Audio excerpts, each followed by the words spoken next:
Assalomu alaykum hurmatli tadbirkorlar. Navbatdagi loyihamiz Farg'ona viloyati Quva tumanida. Bino bitgan. Bu binoni hamkasblarimiz terishgan. Bizga agregatni tergani chaqirishdi. Mana shu fundamentdan oldin stoykalar qo'yib ketishgan Navis uchun. Zo'r loyiha bo'lgan. Ozgina proyekt bilan ish bo'lsa, hamma narsasi yaxshi bo'ladi. Sizlarga bitta kerakli maslahatlar aytib o'tamiz. Bu xolodilnik 3 ta kamera, oldida bitta koridori bilan. Buni eng udobnisi ana shunday baland qilinsa, shunday yuk mashina fura orqalari bilan kelsa, yuklar прямой ro'xlayda kirib ketaveradi. Shunisi udobniy. Hozir ichlarini ham bir ko'rsatib o'tamiz. Mana koridorimiz bitta kamera, ikkita, 3 ta kamera bo'lgan. Shu koridorlar xolodilniklar shunisi udobniki, sirazi sovib qolmaydi. O'nlik agregat qo'yilyapti. Xolodilnikimizning razmeri balandligi 3,5, eni 4, uzunligi 8 metr bo'lyapti. O'nlik agregat DD100, bunisi ham tayyorlar yasashga qo'yilgan, tayyor. Mana shunday qilib akkuratni qilib kelonkalar bilan qilingan mana. Tadbirkorlar sizlarga bitta chotki maslahat shu yerda. Mana shu ko'p joyga borsak aytamiz, relsovoy eshik bo'ladigan bo'lsa, tagiga mana shunaqa kafel qo'yib ketilsa, rels shunday kelib rezinkasi shunday yotganda stejga shilib yoradi buni. Shu stejga shilmasligi uchun shunaqa kafel bo'lsa, relsovoy eshik shunday kafelga o'tirganda tagiga tekis turadi, sovuq ham chiqib ketmaydi.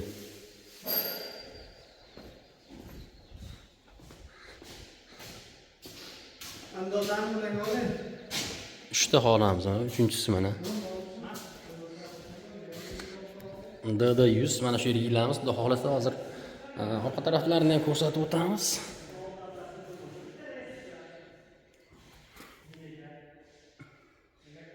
Xitoycha yozuvlar. Hozir orqa tarafni ham bir ko'rsatib o'tamiz. Agregatlar tushadigan tarafda.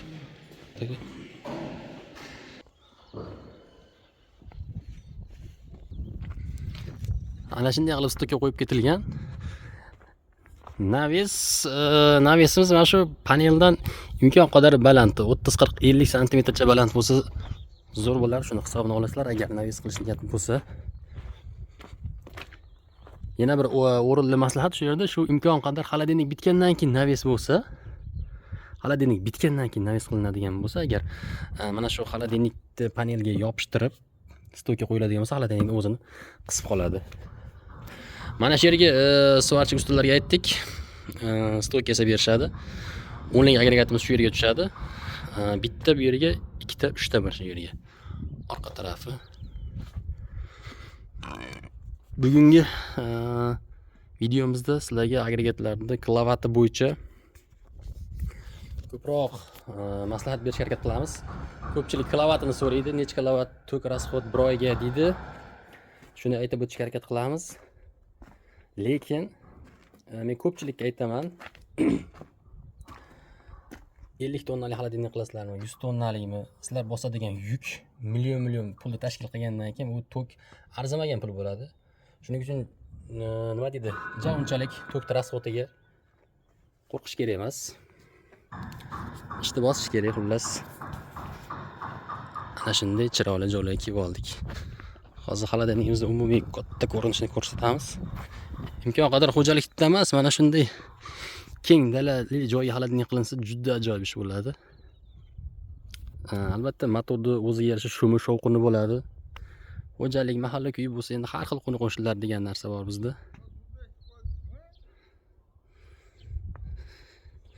Mana ishlab chiqarish, mana tadbirkorlik, mana silus ekan. Tonna siluslar. Mana shu yerda mana mol boqishar ekan, novvoslar, firmachilik. Xudo xolasa ishimizni bosqichma-bosqich ko'rsatib o'tamiz sizlarga. Bunday qilib shpilkalar tayyorlab, uchini o'tkirlab, bir qator o'tkazib olmasak, Voy xudoyim, shu ham kerakmi endi? Mana qatmayapti. Shu tepada qatmay qolsa bormi? Vobni ko'targanda ichki ventilyatorimizni ko'tarib turib qatiramiz. Shuning uchun oldindan tekshirib qatirib olmasak, aytib o'tgan yaxshi-da. Informatsiya, ma'lumot.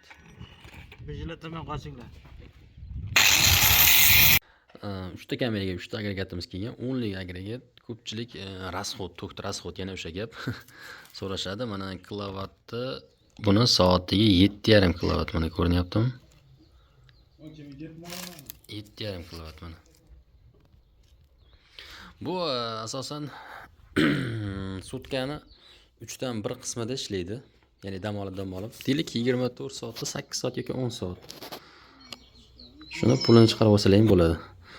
Koridor 3 ta kameramiz. Xudo xohlasa ustanovkalarni boshlayapmiz. Bugun 2-kun, kecha ulgurmadik ko'p ishlarga. Xudo xohlasa endi ulguramiz. Mana shu yerimizga xudo xohlasa agregatlarni chiroyli qilib o'rnashtirib olamiz. Hoppale. Agregatlarni o'rnashtirib oldik. Chiroyli manzara bo'lib turibdi, xudo xohlasa.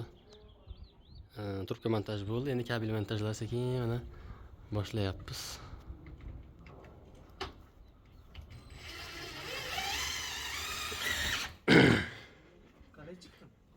Zo'r chiqyapti aka, hali ham chiqyapti.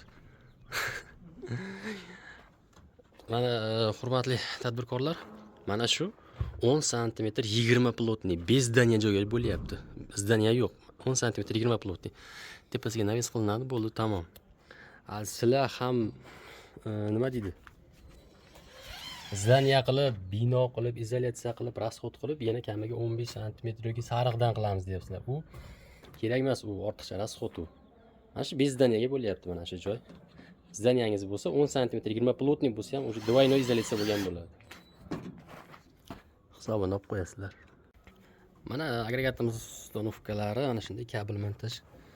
Mana shunday mana nakonechniklarni qo'yib tok o'tkazuvchanligi yaxshi bo'ladi-da. Hamma ham bunaqa narsa qo'ymaydi, shatta kabelni o'zini ulab ketadi. Xudo xohlasa ishlarimizni ko'rsatib boramiz.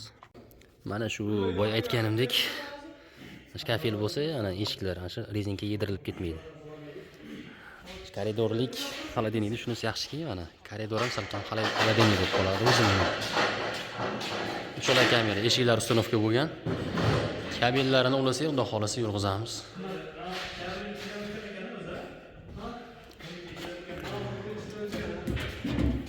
Uch fazamiz mana shu yerga kelgan, imkon qadar xolodilnik qilinayotganda 3 faza xolodilnikka yaqinroq bo'lsa, xarajat ko'paymaydi.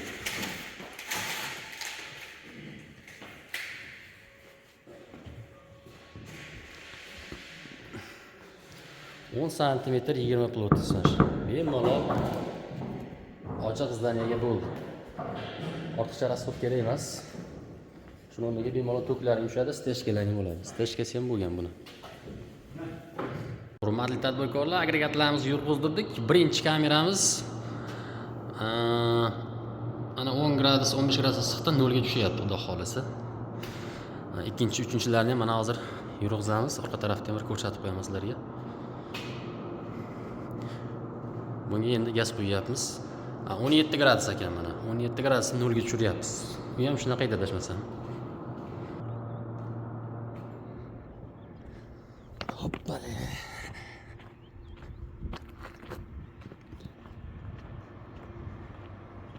Svarchilarimiz ishlayapti mana. Naves boshlandi. Xudo xolasa 1-2 kunda bitib qoladi. Biz bugun urg'izib ketamiz.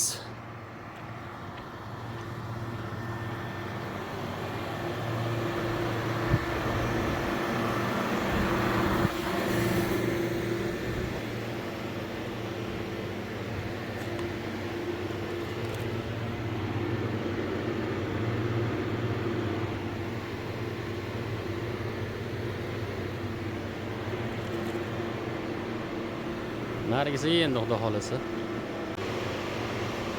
Nima? Ha.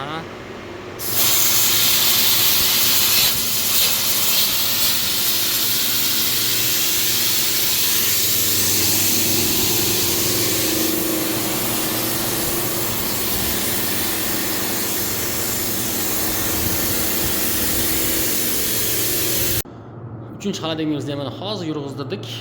17 gradus, endi tushirishni boshlaydi bu ham. Ikkinchi kameramiz 17 gradusda mana 3-1 gradusga tushdi. Bu ham ichkari 17 edi. Bu o'chdimi aka? Bu mana hozir o'chadi. 0 gradusga buyruq berilgan. Bu ko'pchilik so'raydi, amperi bu. 13.9 amper olyapti. Motor kilovatni ham shundan chiqarsa bo'ladi. Mana hozir mashg'ulotligimiz 0 gradusda o'chadi hozir. Sizlar bilan kutamiz. Mana 0 gradusda o'chdi. 0 gradusga buyruq berilgan. Motor ham o'chdi. Mana amper 00 gradus 0 ga tushdi. Endi bu o'chdi. Mana ikkinchi kameramiz 17 gradusdan 1.8 1.5 gradusga tushdi. Bu ham 1.8 dan keyin o'chadi. Bu ham 13 amper.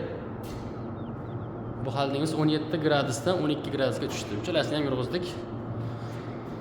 İşimiz bitti. Hurmatli tadbirkorlar, aloqaga chiqib ko'rasizlar. Xizmat bo'lsa bemalol telefon qilaverasizlar. Salomat bo'lasizlar.